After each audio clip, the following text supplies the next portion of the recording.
to enhance our relationship and to bond again and find each other. You make dreams come true for all of us, even the ones that don't win. So I wanted to give you a warm welcome and a thank you for all that you do.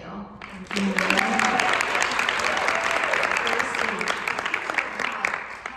10-time Emmy winner. You are the co-creator and the executive producer. You wear a lot of hats, you do a lot. But we want to ask you all the secrets, right? Everybody here has so many questions for you, and we're going to get to it.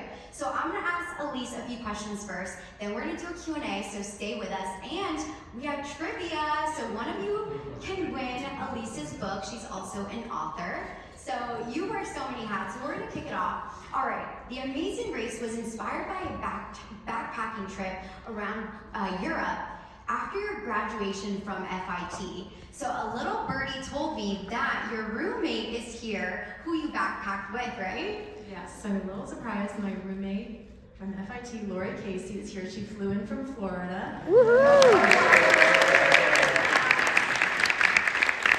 have not seen Lori in about 30 years, so today was a big reunion for the two of us.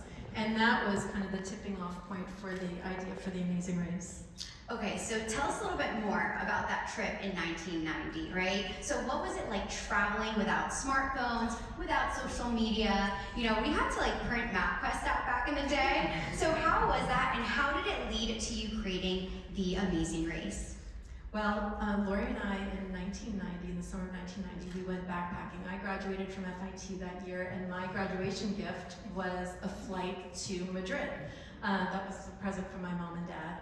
And we bought a Eurail pass, we had a Let's Go Europe book, and yeah, there was no smartphones, there was no Google Maps, so everything we did was really planned through this book and just looking at maps like old school. You know, there was nothing to look up on the internet, there was no internet.